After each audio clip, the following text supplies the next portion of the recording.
네, 여러분 안녕하세요. 이페스 관세사에서 관세법 개론 강의하고 있는 안준호라고 합니다. 오늘 저는 얼마 전에 있었던 제42회 2025년 관세사 기출문제에 대한 해설 강의를 진행하도록 하겠습니다. 일단 개별적인 문제에 대한 답을 먼저 말씀드리고 나중에 총평을 간단하게 말씀드리고 정리하도록 하겠습니다. 첫 번째부터 같이 볼게요.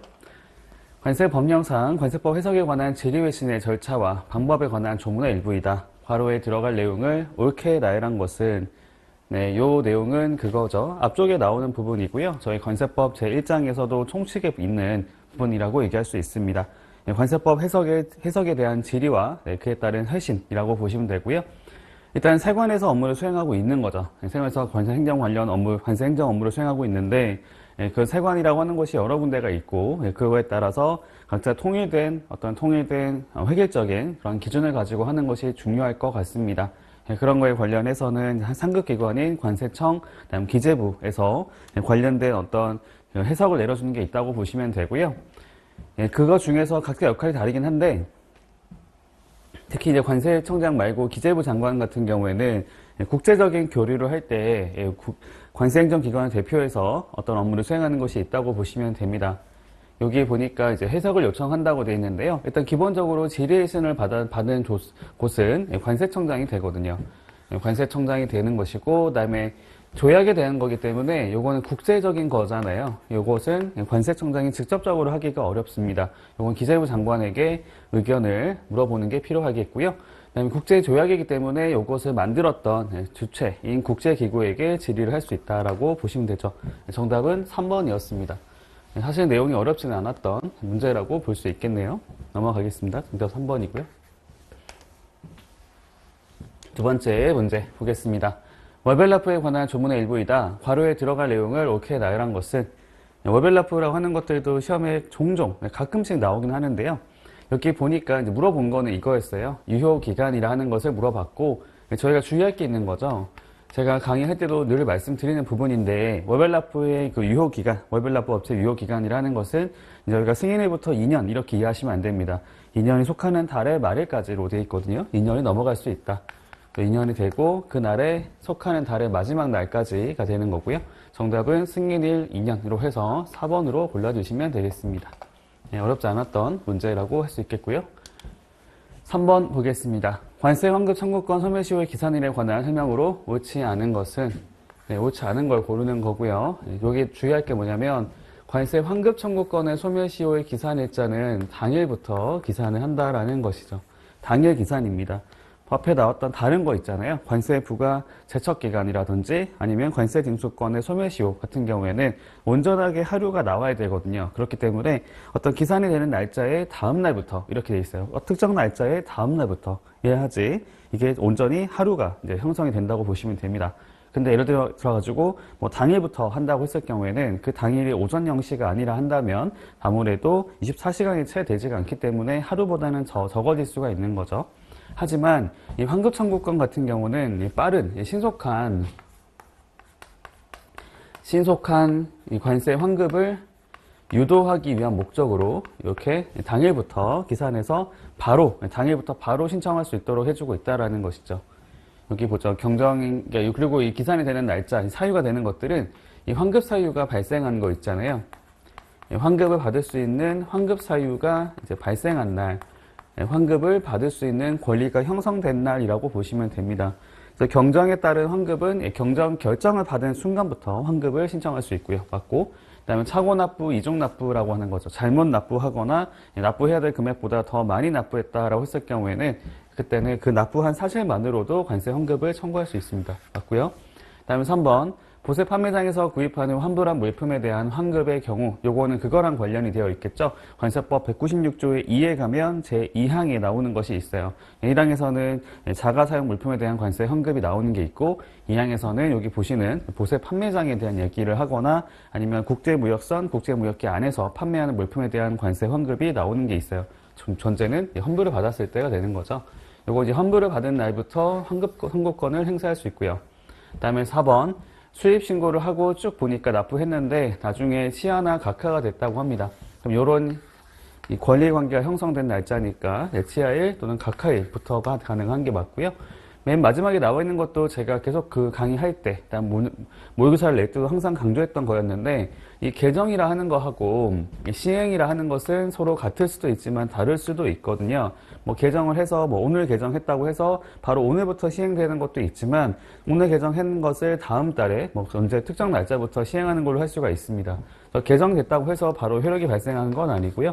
이것을 시행하는 날부터 효력이 발생하는 거기 때문에 정답은 5번으로 골라주시면 되는 문제였습니다.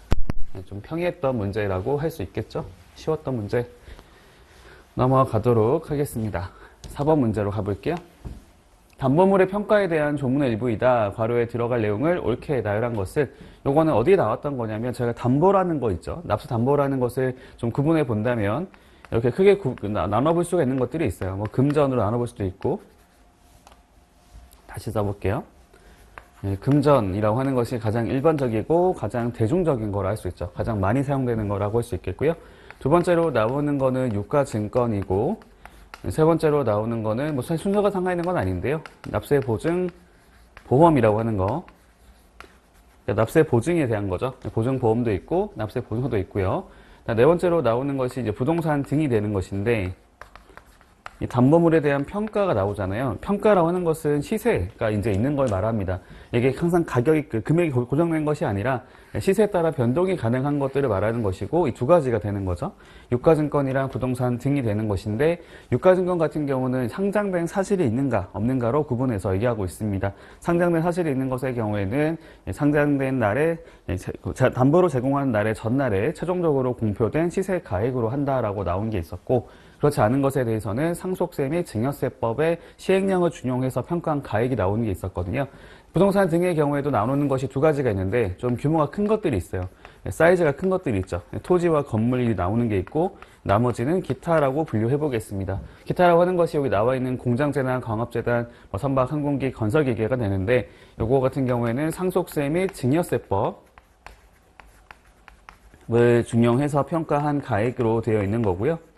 기타라고 하는 것들은 여기 두 가지가 나오게 되는데, 하나는 감정평가, 법인 등의 감정평가액이 되는 거죠. 법인 등의 평가액이 되고, 하나는 지방세법에 따른 시가표준액, 이렇게 두 가지 중에 하나가 적용이 될 수 있습니다. 정답을 골라보면 요거잖아요. 평가액, 그 다음에 시가표준액. 정답은 1번으로 골라주시면 되겠습니다. 어렵지 않았던 평이했던 문제라고 할 수 있겠고요. 요것도 제가 강의할 때, 모의고사 할 때마다 계속해서 강조해서 말씀드리는 부분입니다. 쉬웠다라고 할 수 있겠고요. 5번 문제 보겠습니다. 잠정 가격으로 가격 신고를 할 수 있는 경우가 아닌 것을 고르세요 라고 했어요. 잠정 가격 신고라고 하는 것은 일단 대통령령으로 정하는 사유가 있을 때만 가능한데요. 원래는 그거죠. 일단 수입 신고 시점에 가격 신고를 해야 되는 것인데, 어떤 특정한 사유 때문에 수입 신고 시점에 가격 신고를 하는 것이 정확한 가격이 안 나올 수가 있는 부분이 있습니다. 그걸 감안해서 대통령령으로 정하는 경우라고 해서 특정된 그런 거래 형태를 갖고 있을 경우에는 그때는 세관에게 잠정 가격 신고를 할 수 있도록 하는 것이 있고요. 전반적인 내용들은 그런 거죠. 수입신고 시점의 거래 형태상 또는 물품의 특성상 가격이 확정되지 않을 수 있는 부분을 말하는 것인데, 일단 쭉 가보겠습니다. 이거 맞는 거죠. 이런 거 잘 보셔야 되고요. 기재부령으로 정하는 경우로 한정한다라는 표현도 바꿔낼 수 있는 부분이었는데 이거 맞았습니다. 다음 두 번째, 관세법에 따라 품업분류 사전심사를 신청한 경우인데 이게 잘못됐죠. 틀렸습니다. 사전심사와 관련해서는 저희 뭐가 나오는 것이 있었냐면은 요거 있거든요. 특수관계자들 간의 과세가격 결정 방법, 요 얘기가 나왔어야 되는 거예요. 왜냐면 저희 과세가격 결정 방법 사전심사 중에 세 가지가 있잖아요. 그래서 그중에 첫 번째로는 일방법에 대한 거고, 두 번째로는 나머지 방법에 대한 거고, 세 번째로는 특수관계자들 간의 과세가격 결정 방법에 대한 얘기를 하고 있는 것인데, 특수관계자들 간에 거래하는 것의 경우에는 처리기간이 1년으로 나와 있는 것이거든요. 1년이기 때문에 아무래도 그 기간 동안에 여러 가지 수입건이 발생할 수 있다고 보시면 됩니다. 그걸 감안해서 요거 말씀드렸던 이 과세가격 결정 방법 사전심사 내용 중에 특수관계자들 간에 거래하는 거에 대한 결정 방법에 대해서는 잠정가격 신고를 할 수 있도록 하고 있는데, 이 품목분류 사전심사를 신청했다고 하는 이유만으로는 잠정가격을 신고할 수는 없게 돼 있어요. 왜냐하면 일단 이렇게 이해할 수 있거든요. 품목분류라는 것은 이 세율을 결정하는 겁니다. HS 코드를 결정하는 거잖아요. HS 코드라고 하는 것에 따라서 저희가 관세율이 결정되기 때문에 이 가격을 정하는 거에 관련된 것이 아니라 이 세율을 정하는 거에 관련된 거라서, 물론 이 가격이랑 세율을 곱해서 관세라는 것이 산출이 되긴 하겠지만 지금 전제가 뭔가요? 이 가격이죠, 가격. 이 가격에 대한 신고하는 거랑 얘랑은 상관이 없단 말이에요. 그래서 정답은 2번이 됩니다. 나머지는 다 맞는 거예요. 여기 나와 있는 거 있죠? 여기 30조에 따라 조정해야 될 금액이 수입신고 시점이 아니라 일정 기간 후에 확인될 수 있다, 정해질 수 있습니다 라고 나와 있는 거고, 뭐 요런 거 다 마찬가지가 됩니다. 정답은 2번이 되겠습니다. 뭐 내용이 어렵지는 않았다고 생각이 들고요. 문제를 대충 보셨던 분들이라면 헷갈릴 수도 있었겠죠. 사전심사라는 것이 순간적으로 시험장에 있다 보면 아무래도 긴장을 하기 마련이잖아요. 그런 것들을 그냥 딱 보다가 이거도 답이 없는 것 같은데 라는 생각이 들 수도 있는데, 그냥 좀 쉽게 생각해 보면은 이 가격에 대한 신고를 하는 거기 때문에 이 풍목분류하고는 전혀 상관이 없다라는 걸 참고하시면 되겠습니다. 6번 문제. 이것도 평이한 문제라고 할 수 있겠죠. 권리 사용료 산출에 관한 조문의 일부이다. 괄호에 들어갈 내용을 옳게 나열한 것은 쭉 나와 있는데요. 여기 보니까 기획에 나와 있는 거는 그거예요. 재현 생산권에 대한 얘기하고 있습니다. 재현 생산권은 과세 가격에서 제외를 하죠. 제외되고요. 다 지워볼까요? 첫 번째는 다 제외. 일단 두 개밖에 안 남았네요. 그 다음에 그 뒤에 나와 있는 거는 이제 뭐뭐 되고, 그 다음에 뭐뭐로 구매자가 직접 또는 간접으로 지급하는 금액인데, 항상 관세편과 관련해서 나오는 것이 있죠. 이 조건에 대한 얘기를 할 때는 거래 조건이라는 표현을 사용하고 있습니다. 정답은 4번이죠. 관련되고 거래 조건으로 직접 또는 간접으로 지급하는 금액으로 한다. 저희가 알고 있는 이 가산 요소라고 하는 것 중에 권리 사용료라는 것은 두 가지 요건을 요구하고 있거든요. 하나는 관련성에 대한 얘기를 하고 있고, 또 하나는 거래 조건성에 대한 얘기를 하고 있단 말이에요. 관련성이라는 것은 이 지급하는 로열티의 성격을 봤을 때 수입 물품에 관련이 되어 있다. 그러니까 수입 물품에 대한 것이다 라고 하는 것이고, 거래 조건성이라는 것은 거래 조건으로 지급하는 금액이다 라는 거죠. 다르게 표현하면 거래 조건이기 때문에 내가 이것을 수행하지 않으면, 조건을 이제 받아들이지 않는다고 한다면은 거래 자체가 성립될 수 없는 것을 말하는 것입니다. 정답은 4번이 된다. 넘어갈게요. 7번. 요거 굉장히 쉬운 문제였는데 사실 이런 것들을 본 적이 없을 수도 있어요. 그동안 나왔던 문제 유형과 좀 다르죠. 다르기 때문에 그냥 얼핏 보면은 이거 뭐지? 라는 생각이 들 수도 있는데요. 사실 답을 고르는 것은 어렵지 않았습니다. 여기 보니까 이거잖아요. 혼용해서 생산한 물품이죠. 혼용 제조라고 되어 있고, 요걸 사전에 세관장의 승인을 받으면 그 중에 외국 물품이 차지하는 부분에 대해서만 과세를 할 수가 있도록 하고 있습니다. 여기 나와 있는 것들은 이건 제품 과세의 일환이잖아요. 그러니까 제품 가격이 나와야 될 거고요. 제품 가격에다가 이 두 개를 합친 가격, 이 전체 완제품에 대한 가격에다가 거기서 외국 물품이 차지하는 비율만 과세한다라는 거죠. 정답은 1번이 되겠어요. 내용이 평이했다, 쉬웠다라고 볼 수 있습니다. 근데 아마도 이 보기의 어떤 개수를 보면은 요것 때문에 헷갈릴 수 있었을 수도 있겠어요. 이 제품 가격은 하나밖에 없거든요. 거래 가격으로 왠지 찍지 않았을까. 요걸로 갔었겠네요. 근데 이건 말이 안 되잖아요. 내구품 가격. 아무리 봐도 틀릴 게 없는데, 그죠? 아무튼 그렇습니다. 8번 문제. 부가고지 대상 물품을 모두 고른 것은, 부가고지 대상 물품이 여러 가지가 있는데요. 크게 구분해 봤을 때 이렇게 얘기할 수 있습니다. 첫 번째로는 이제 관세 채권 확보가 어렵다라고 볼 수 있는 사유들이 쭉 나열되어 있고요. 또 하나로는 원칙적인 방법인 납세 신고라고 하는 것이 조금 어렵다라는 거죠. 부적당하다거나 또는 곤란하다라는 거죠. 곤란하다라는 것은 주관적인 요소가 들어갈 수 있는데, 이 곤란이라는 하는 것은 그 상황에 대한 얘기를 하는 것이 있어서 요거는 관세청장이 정하는 사유라고 나오고요. 이 부적당이라고 하는 것은 부적당 또는 부적합이라 말할 수 있겠는데, 요거는 특정 대상 물품만을 한정하고 있기 때문에 요거는 이제 여기 나와 있는 것처럼 개인 물품들이 나오거든요. 개인 물품이거나 아니면 이제 세관장이 부가고지를 하도록 법령에 정하고 있는 것들, 이런 것들이 부적당하다. 처음부터 납세 신고를 하는 것이 부적당하다라고 기재부령으로 정하는 물품들이 있습니다. 이렇게 구분할 수 있어요. 채권확보 곤란 같은 경우에 보시면은 이제 아무래도 세관에서 이제 관세를 징수하는 어떤 어려움이 있다라는 부분이 이게 생길 수가 있는데, 여기 하나는 뭐냐면은 이제 수입 신고를 하는 경우하고 하나는 수입 신고를 하지 않는 경우로 나눠볼 수가 있는 거죠. 수입 신고를 했는데 왜 이거를, 그러니까 수입 신고를 했다는 거는 결국 납세 신고를 했다는 것이 얘기잖아요. 근데 이거를 왜 세관장이 부가고지를 하는 거냐라고 했을 때 요거에 대해서는 위반이라고 하는 것이 있었기 때문에 절차 위반이 있었다라는 것으로 정리를 하시면 되겠습니다. 그다음에 신고하지 않았기 때문에 세관장이 부가고지를 통해서 관세 채권을 확보하는 것이다. 이렇게 볼 수 있겠고요. 쭉 가보죠. 별성품 맞죠? 아까 말씀드렸던 것처럼 요거에 해당이 돼요. 요거에 별성품 같은 경우는 여행자 휴대폰과 같은 성격으로 보게 됩니다. 이게 어떤 건지를 잠깐 말씀드려 본다면 별성품이라는 것은 별도로 송부한 물품에 대한 것인데 내가 외국에서 구매한 어떤 물건을 직접 휴대해서 가지고 들어온다면 요거는 여행자 휴대품이 되는 거고요. 근데 내가 물건을 다 들기에는 무겁다, 양이 많다고 했을 경우에는 그 중에 일부 물품을 이제 국내로 외국에서 한국으로 물건을 보낼 수가 있잖아요.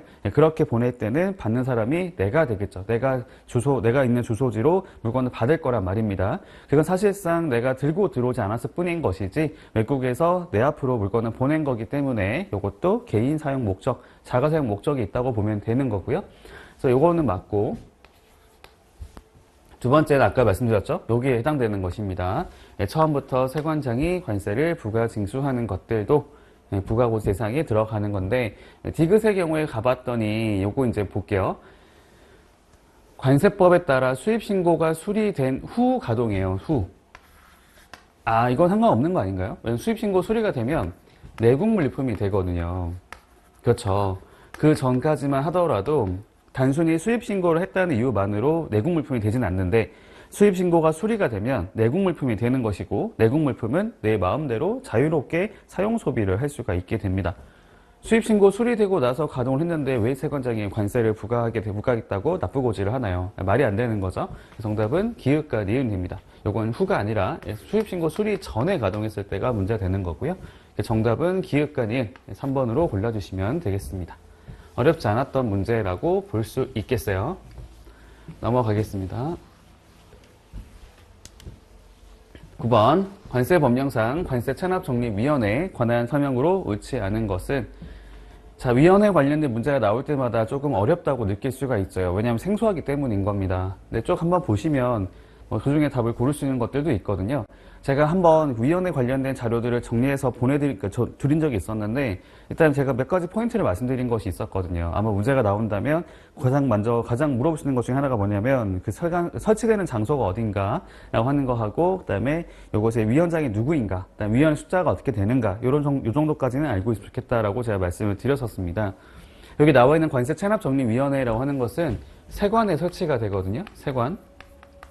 세관에 설치가 되는 것이 사실 많지는 않아요. 위원회 쭉 보시면은 세관에 설치가 되는 것들이 좀 사실 양이 많지는 않거든요.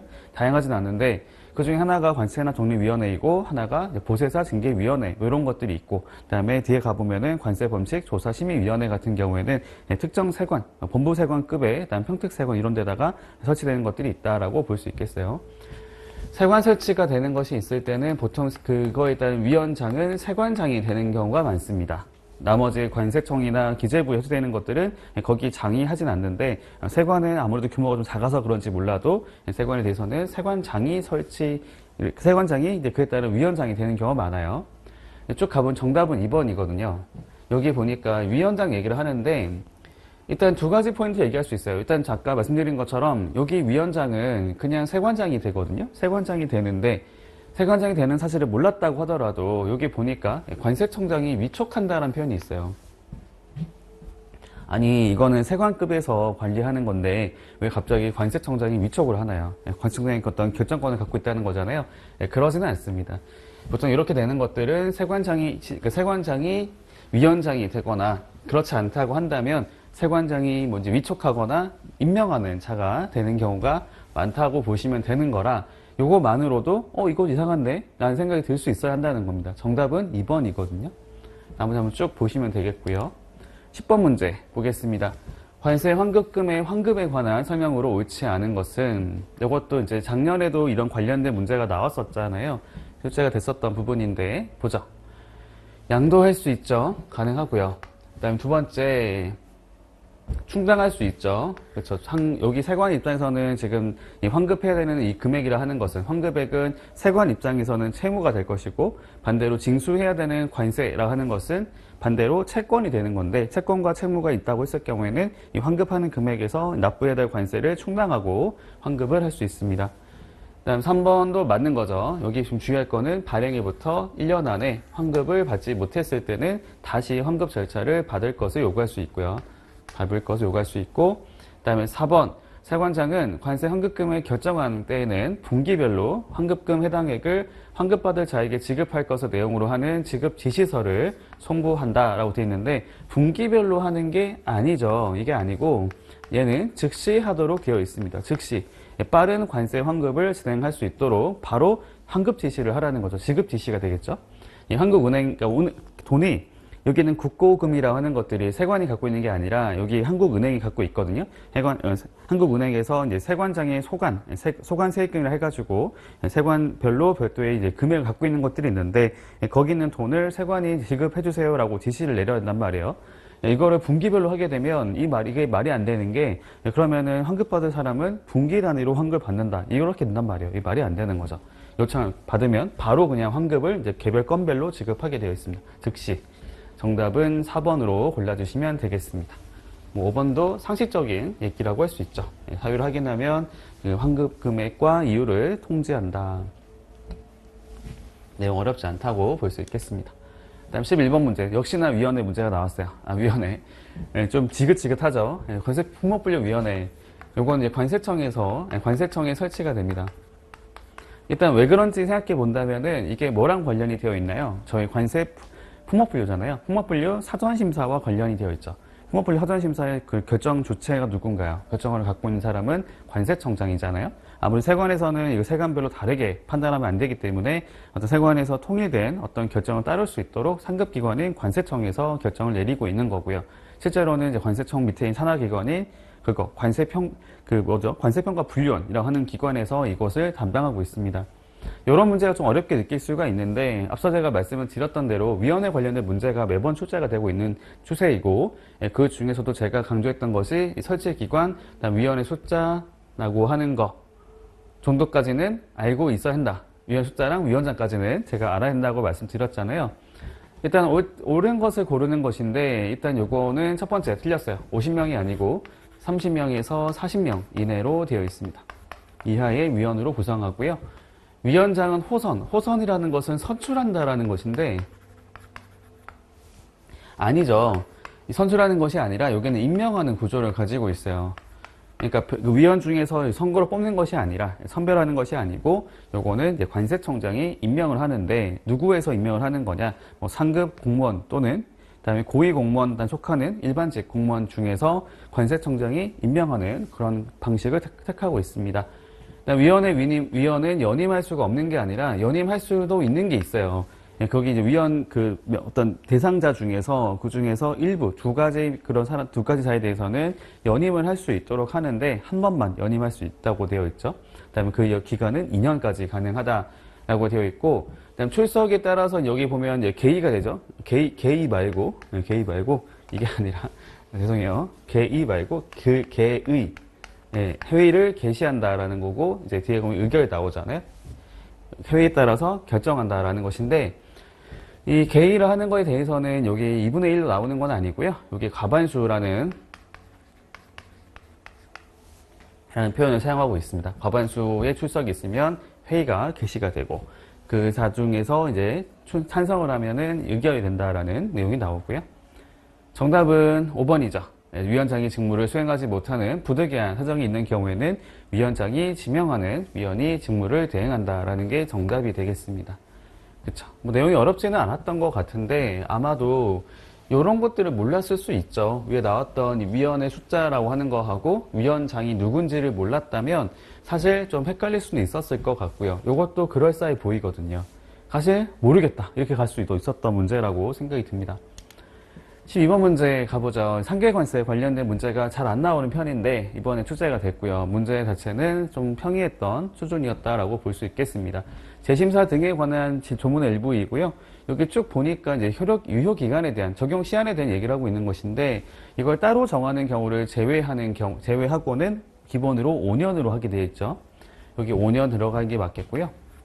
그다음에 앞에 나왔던 따로 정한다고 했을 때는 저희가 관세 부과와 관련해서는 그거에 대한 결정권을 가지는 사람이 기획재정부 장관이 되는 거고요. 요거를 기재부령으로 이제 하게 되는 거죠. 답 나왔네요. 기획재정부령 5년. 정답은 5번이 되겠습니다. 평이했던 문제라고 할 수 있겠고요. 사실 이런 것들을 다 하나씩 외운다라기보다는 제가 좀 강조한 것들이 있었어요. 저희가 이 세율 부과에 관련해서는 다 기본적으로 기재부 장관이 결정권을 가지고 있는 것이고, 그다음에 그거 있었잖아요. 이 세율별로 기재부령으로 특정 대상을 정하는 거하고, 그다음에 대통령령으로 정하는 거를 나눠봤을 때 기재부령으로 정하는 것이 또 많았죠. 대통령령 정하는 것들은 보조할편이라고 하는 것이 있었고, 다음 국일이라고 해가지고 국제협력관세, 일반특혜관세까지만 거기 쪽이었고, 나머지는 모두 이제 기재부령으로 정한다라고 정리를 한 적이 있었습니다. 내용이 어렵진 않았다라고 볼 수 있겠고요. 13번 문제 같은 경우에도 보니까 잠정세율에 대한 정지나 인하에 대한 요청을 할 때 제출하는 자료를 말하는데요. 요거는 민관이 이제 기재부 장관에게 제출을 하는 거죠. 민이라는 것은 이해관계를 가지는 사람, 이 관이라는 것은 관계행정기관의 장 이렇게 들어갈 텐데, 요것도 제가 계속 강조해서 말씀드린 게 있었거든요. 왜냐면 요거의 이런 내용들이 여기만 나오는 것이 아니라 세율 파트에 가서 보면 계속 반복이 되거든요. 반복이 돼요. 할당관세 부과 요청, 조정관세 부과 요청, 계절관세 부과 요청, 이런 것들을 제가 모의고사 할 때도 계속해서 출제를 했었던 주제인데, 요거는 사실 내용이 어렵진 않아요. 정답은 4번이에요. 제가 좀 강조한 게 있었거든요. 여기 보통 다 1년이다. 1년이고 월별이다. 이걸 좀 제가 강조했던 거잖아요. 1년간의 월별, 이렇게 월 단위로 이렇게 실적들 보는 게 있는데, 사실 뒤에 것까지 몰랐어도 얘만 봐도 틀린 걸 알 수가 있어서 답을 골라낼 수 있을 것 같은데, 이건 이제 수출국이 아니라 수입국별 수입 가격이랑 수입 실적을 말하는 거고요. 이걸 기타가 아니라 밑에는 동일하게 주요한 업체별로 한정해서 요청을, 그러니까 제출을 하는 것입니다. 여기에 보니까 틀린 게 엄청 많거든요. 요거 틀렸죠, 요거 틀렸죠, 요거 틀렸죠. 이거 다 틀린 건데, 이거를 이제 그 중에 하나만 캐치를 했어도 답을 골라낼 수 있었던 내용이라고 생각이 듭니다. 정답은 4번이에요. 넘어가겠습니다. 14번 문제. 간이세율을 적용할 수 있는 것은, 이 간이세율이라는 것은 이제 기본적으로 그거잖아요. 이 비상업적인 용도, 상업적인 용도로 사용하지 않는다라는 것이 일단 기본으로 깔려 있는 것이고요. 그래서 그 말은 다르게 표현하면 이제 개인적인 사용 목적이라고 할 수 있거든요. 그래서 대상이 되는 것들이 뭐냐면은 저희가 알고 있는 개인용으로 수입할 수 있는 물품들이 있잖아요. 여행자 휴대품, 별성품, 그다음 뭐가 있나요? 저희 탁송품, 우편물 이런 것들 중에서 특정 따로 정하는 거라고 보면 되고요. 그거를 대통령령으로 정하는 물품이라고 얘기하고 있는데, 근데 문제가 뭐냐면은 간이세율이라고 하는 것들이 단점이 있어요. 이게 관세와 임시수입 부가세와 내국세를 하나로 통합해서 적용하는 세율이다 보니까 개별로 구분을 할 수가 없습니다. 그래서 이런 얘기 나오잖아요. 무세이거나 아니면 감면을 받거나 수출량 원재료 같은 경우에는 이제 환급에 대한 얘기를 하는 것이거든요. 관세 환급 대상에 들어가게 돼요. 참고로 요거의 경우에는 2차 과목에 보면은 수출량 원재료에 대한 관세 등 환급에 관한 특례법이라고 해서 자세하게 내용을 다루실 겁니다. 그다음 종량세가 적용되는 물품은 이 간이세율은 얘는 기본적인 전제가 가격을 가지고 세율을 부과할 때거든요. 이 종량세라는 것은 중량 또는 수량을 갖고 하는 거기 때문에 요거랑은 관련이 없는 거죠. 그래서 요거는 대상이 빠지는 거고, 정답은 5번이 되겠습니다. 개별 소비세가 과세되는 거하고는 이 간이세율 적용과는 전혀 상관이 없어요. 그러니까 적용 배제와는 상관이 없습니다. 정답은 5번이 되겠다. 평이한 문제다라고 할 수 있겠습니다. 사실 이번에 시험 자체가 그렇게 어렵진 않았다고 생각을 하거든요. 일단 뒤에 쭉 볼게요. 15번 문제. 88조입니다. 외교관용 물품 등의 면세에 해당 물품, 대상 물품에 해당하지 않는 것은 외교관용 물품 등이잖아요. 이렇게 두 개로 나눠져 있거든요. 하나는 외교관, 또 한 파트는 준외교관이라고 해가지고 얘가 1호부터 4호까지 얘가 5호랑 6호를 말하는 거고요. 1, 3, 5호는 업무용품이 되는 거고, 그 다음에 2랑 4는 본인 플러스 가족이 사용하는 물품이 나옵니다. 여기 보면은 그거 나오잖아요. 두 가지 나오는데, 준외교관 같은 경우에는 이 계약, 이제 그러니까 외국이랑 한국이랑 누구랑 있는지가 중요한 건데요. 첫 번째로 나오는 거는 우리나라 정부죠. 정부와의 계약을 체결해가지고 외국, 계약 체결해서 계약 조건에 따라 물품을 수입하는 경우이고요. 밑에 나와 있는 거는 우리나라 정부가 아니라 이제 외국 정부, 정부라든지 아니면 국제기구에서 우리나라로 파견을 보낸 겁니다. 뭐 고문관, 기술단원 이런 것들 나오게 되거든요. 여기 보면은 정답은 5번이에요. 정답 고르는 것은 어렵지 않았다고 생각합니다. 여기 앞에 쭉 나와 있는 것들이 이거는 물품 등의 면세에 해당되는 물품들이고요. 맨 끝에 나온 거 있잖아요. 제외 공간으로부터 반환된 공용품이라 하는 것은 관세법 93조에 따른 면세, 아니죠. 93조가 아니라 정부용품 등의 면세에 해당되는 것입니다. 정부용품. 92조가 되겠네요. 예, 정부용품 등의 면세 규정에 따라서 적용되는 감면 대상 물품입니다. 여기 외교관이랑은 전혀 관련이 없다라고 말씀드리고요. 넘어가겠습니다. 16번 문제. 용도의 사용 등의 금지 기간에 대한 거다. 가로 안에 들어갈 내용 숫자를 옳게 나열한 것은 이것도 제가 그렇게 강조하고 있었던 내용 중에 하나였던 건데 사실 이거는 1차보다는 2차에 좀 주로 나올 수 있는 주제라고 생각이 들거든요. 여기 보면 4가지로 나눠지는 것이 있고 그 중에 맨 마지막에 나왔던 부분입니다. 요거는 3%죠. 5초에 따른 세율, 이게 뭐냐면은 실행세율을 말하는 것이거든요. 실행세율 또는 적용세율이라 해가지고 저희 앞에 나왔던 50조로 가면은 그거 나와요. 세율 적용의 우선순위라고 나오고 그에 따라서 이제 경합이 됐을 때 우선적으로 적용되는 세율에 따라 실제로 적용된 세율을 저희는 실행세율 또는 적용세율 이렇게 표현하고 있습니다. 실행세율에다가 감면율을 곱하게 됐을 때 얘가 3%를 이하인 경우라면 이제 기본으로 가는 거죠. 1년으로 가는 것이고 3% 초가 나면 7% 이하이죠. 7% 이하인 경우에는 2년으로 가는 겁니다. 내용이 어렵지 않았네요. 3, 1, 그다음에 7, 2, 3, 1, 7, 2 하고 골라보면 정답은 3번이 되겠습니다. 평이한 문제라고 볼 수 있겠네요. 넘어가도록 하겠습니다. 17번 문제. 정기 선정에 의한 조사 외에 관세 조사를 할 수 있는 경우가 아닌 것은 참 문제가 뭔지 이게 헷갈리게 만들었는데 저희 방법이 2가지가 있거든요. 정기 조사가 있고요. 정기 선정이 있고 비정기가 있습니다. 비정기를 저희는 원래는 수시라는 말을 쓰고 있었거든요.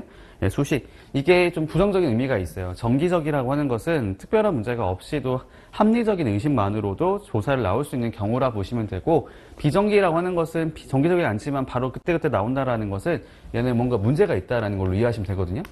문제 소지가 있다고 보는 겁니다. 이게 단순하게 의심이 가는 정도가 아니라 구체적인 탈세 제보를 받은 게 있었다거나 아니면 어떤 신고를 받았던 내용에 뭔가 문제가 있었다라는 거죠. 납세 협력 의무를 이행하지 않았거나 이런 게 쭉 나오거든요. 이렇게 쭉 보면은 이 말이 뭐냐면은 요거잖아요. 비정기적인 선정에 따른 조사의 대상에 들어가는 게 아닌 것을 고르세요라는 거고요. 정답은 2번이 됩니다. 2번. 과태료를 납부했던 사실이 있었다. 과태료라는 것은 비교적 경범죄라고 할 수가 있어요. 경범죄. 뭐 저희 이런 말 쓰긴 하잖아요. 저희 주변에서도 전 한번 그런 경험, 좀 부끄럽긴 하지만 한번 그런 경험이 있거든요. 제가 이제 집에서 나올 때 좀 급한 일이 있었단 말이에요. 급하게 뭐 어디 몇 시까지 가야 되는 상황이 발생한 게 있어가지고 막 뛰어다니다가 마음이 급하다 보니까 횡단보도를 건널 때 우리 신호등이 있는 곳이어가지고 신호등이 이제 바뀌고 나서 건너는 것이 맞는데 제가 무단횡단을 했어요. 급해가지고. 물론 초록색 불이었는데 거기 이제 횡단보도가 아니라 좀 다른 멀리 떨어진 곳에서 건너갔단 말이에요. 근데 딱 건너갔더니 반대편에 경찰이 있는 거예요. 그래서 순간 딱 생각했죠. 망했다 생각을 하고 그래서 경찰관 만났더니 바로 그냥 현장에서 이렇게 고지서를 주더라고요. 얼마라고 하면 주던데 그게 바로 과태료가 되잖아요. 과태료? 경범죄가 되는 거죠. 경범죄. 이걸 다르게 표현하면 행정질서벌이라 말을 쓰게 되고요. 이 절차를 위반했을 때 부과하는 금전적인 제재라고 할 수 있겠습니다. 요거는 사실 좀 경미한 범죄 중에 하나이기 때문에 요거만으로 이렇게 뭔가 문제가 있다라고 판단하지는 않는다라는 거예요. 정답은 2번이 되겠습니다. 사실 내용이 어렵진 않았던 것 같아요. 넘어가겠습니다. 다음 18번 문제 보겠습니다. 관세 법령상 국제무역선이나 국제무역기에 관한 규정이 준용되지 않는 선박 또는 항공기를 모두 고른 것은 요거는 그거랑 관련이 되어 있죠. 여기 나와 있는 거는 국제무역선, 국제무역기에 관련 규정이라는 것이 여러 가지가 있는데 그 중에서 이제 그거랑 요거 딱 국제무역선, 국제무역기는 아니더라도 이거에 적용되는 예, 그거랑 관련해 적용되는 게 있고 적용이 안 되는 것들이 있거든요. 적용되는 것은 두 가지가 있습니다. 하나는 이제 그거잖아요. 국제무역선, 국제무역기는 아니지만 외국에 이렇게 왕래하는 선박이나 항공기라고 하는 것에 대해서는 그 내용을 똑같이 준용하도록 하는 것이 있고요. 그다음에 환승 전용 내국 이제 환승기 있잖아요. 예, 내국 항공 우리나라 안에서 환승만 전용으로 하는 국내 운항기라 하는 것도 동일하게 규정을 적용하도록 하고 있는데 적용이 안 되는 것들은 두 가지가 있죠. 요거잖아요. 군함 및 군용기하고 국가 원수. 요거는 좀 시급한 상황이잖아요. 국가를 위해서 뭔가 업무를 수행하는 과정인데 입항 보고하세요. 이렇게 하는 것은 좀 안 맞다고 말씀드렸죠. 정답은 4번이고 요거는 적용이 되는 거죠. 이 부분들 참고하시면 되겠습니다.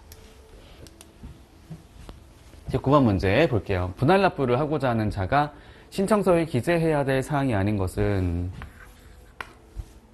천대지변이라고 했어요. 요건 107조 1항과 관련이 되어 있죠. 그래서 요거의 경우에는 기본적으로 납부기한이 경과되기 전에 납부기한 이내에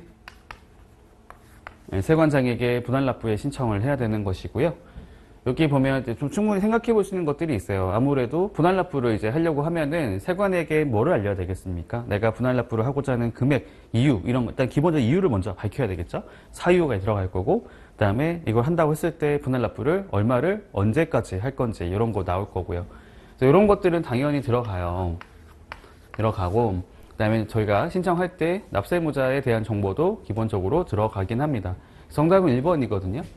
얼핏 보면 그럴싸해요. 피해 상황이랑 산출 기초라는 것을 아무래도 좀 내야 되는 거 아닌가라고 생각할 수 있는데 여기 관세법 시행령에 명시되어 있지는 않습니다. 피해 상황, 산출 기초 이런 것까지는 얘기하지는 않고요. 그냥 이런 상황들이 있어서 이만큼을 분할 납부하려고 합니다라는 걸로 그냥 그렇게 신청을 하는 거예요. 정답은 1번이 되겠습니다. 이런 것들은 이제 내용을 몰랐다고 하면 그냥 여기 보기를 보고 좀 고른다고 한다면 조금 헷갈릴 수는 있는 주제이긴 하죠. 아무래도 5번을 고르지 않았을까라는 생각이 드는데 정답은 1번이었습니다. 넘어갈게요. 20번 문제 관세 법령상 과세전 적부 심사와 관련하여 과세전 통지를 협력할 수 있는 경우가 아닌 것은 과세전 통지를 한다라는 것은 이제 그거잖아요. 경정 처분하기 전이죠. 과세 처분을 하기 전에 적부심을 할 수 있도록, 가릴 수 있도록, 적부심사를 청구할 수 있도록 기회를 주는 거다라 보면 되는데, 통지를 협력할 수 있는 경우라는 것은 여러 가지 케이스들이 있어요. 일단 첫 번째로는 쉽게 말씀드려보면은 배보다 배꼽이 더 큰 경우입니다. 관세부가 제척 기간과 관련이 되어 있죠. 기간이 곧 만료된다라는 겁니다. 이 곧이라고 하는 기간이 3개월 이내를 말하는 건데 기산일자가 어떻게 되는 거냐면은 통지를 하려는 날부터예요. 통지일부터. 그러니까 통지를 한 건 아니잖아요. 통지를 이제 하려고 하는 날짜부터 계산해 봤을 때 3개월 안에 관세부가 저 기간이 만료된다라고 하는 것이 있으면은 최악의 경우에는 이거 지금 기회를 주는 걸 하려다가 관세 부과를 못하는 상황이 발생할 수도 있거든요. 그래서 제가 말씀드렸을 때 배보다 배꼽이 더 큰 경우라고 말씀을 드렸던 겁니다. 두 번째로 나와 있는 거는 요거거든요. 명백한 오류에 기인한 겁니다. 적부심사를 가린다라는 거는 뭔가 납세무자는 그거에 대해서 불복하겠다라는 거잖아요. 이건 뭔가 이상하다. 내가 봤을 때는 이거는 좀 잘못된 것 같다라는 생각을 가지고 그걸 가리는 것인데, 시시비비를 가리는 것인데, 명백한 오류로 하는 것은 뭐 가릴 게 없지 않나요? 그냥 내가 잘못한, 명백하게 누가 봐도 이거는 화주 잘못, 납세금 잘못이라고 했을 경우에는 그냥 그걸 그대로 그냥 인정할 수밖에 없는 거죠. 요거 나오는 거고, 그 다음에 또 나오는 것이 뭐냐면은, 이렇게 표현할 수가 있을 것 같아요. 다른 기관이에요, 다른 기관. 여기 통지를 하는 주체가 어디냐면은 저희 그냥 일선 세관이거든요. 처분청이라고 하는 세관이에요, 세관장. 세관장이 그냥 그걸 가지고 이렇게 과세전 통지를 하는 것인데, 여기다가 불복을 하는 경우에도 이제 그걸 할 때는 이제 기본적으로는 이제 본부세관이라 부르는 대통령령으로 정하는 세관장에게 청구를 하는, 기재부령을 정하는 세관장에게 청구를 하는 것이고, 그다음 그거랑 별개로 이제 그거 말고 이제 관세청장과 관련되어 있는 것의 경우에는 관세청장에게 직접적으로 청구할 수 있도록 하고 있단 말이에요. 근데 원칙은 기재부령으로 정하는 세관장인 본부세관장에게 청구하게 되어 있는 거예요. 근데 어쨌든 간에 세관에다가 청구하는 거라 이해하시면 되는데, 내용 자체가 세관에서 판단할 문제가 아닌 것들이 있을 수가 있어요. 이게 다른 기관, 제가 말씀드렸는데 어떤 것들이 들어갈 수 있는 거냐면 뭐 감사원이라든지 관세품업분류위원회 관련해서 거기서 결정된 거 있잖아요. 그런 것들은 나에게 따지지 말고 여기는 기관에게 직접 따져라 라고 할 수 있는 거고요. 그 다음에 실익이 없는 경우들이 있습니다. 그 말이 뭐냐면은 통지를 하려고 했는데 통지를 받을 수가 없는 상황인 거라는 거죠. 뭐 부도가 났다든지 휴업 중이라든지 폐업, 그러니까 부도라든지 폐업 아니면은 어떤 연락을 하려고 해도 연락이 안 되는 그런 경우라고 보시면 되고요. 그다음에 요것도 있어요. 이 확정되지 않은 세액에 대한 얘기를 하는 것도 있습니다. 여기 나와 있는 과세전 통지라고 하는 것은 기본적인 전제가 처음에 최초의 단계에서 세액이 확정됐다라는 것을 전제로 매개하는 것이거든요. 무슨 말씀 드리는 거냐면 처음에 납세 신고, 그러니까 신고 납부 방식에 따라서 하든 부가고지 방식에 따라서 하든 일단 세액이 먼저 확정되고 나서 그 이후에 추후에 뭔가 추가로 과세하겠다고 했을 때 그때 통지를 하는 것이지 최초의 단계에서 이것을 하는 건 아니라는 겁니다. 요걸 갖고 보면 되거든요. 아까 말씀드렸죠. 감사원. 이거 생략한 거 맞고요. 정답은 2번이에요. 2번. 왜 2번일까요? 3개월 지난 후가 아니라 3개월 이내가 되죠. 이내에. 다음 3번의 경우에 보시면은 수입신고 수리 전 세액심사잖아요. 여기 아까 말씀드렸던 아직 확정되지 않았던 세금에 대해서 확정하려는 것이고, 이 면제된 관세를 징수한다. 이게 뭐냐면 재수출이거든요. 요것도 이제 명백한 거죠. 요거는 재수출 불이행을 할 때 관세 징수하는 거고 밑에도 명백한 오류라고 나왔잖아요. 정답은 2번으로 골라주시면 되는 문제였습니다. 네, 일단은 여기까지 해서 20번까지 보도록 하고요. 다음 시간에 이어서 쭉 보도록 하겠습니다.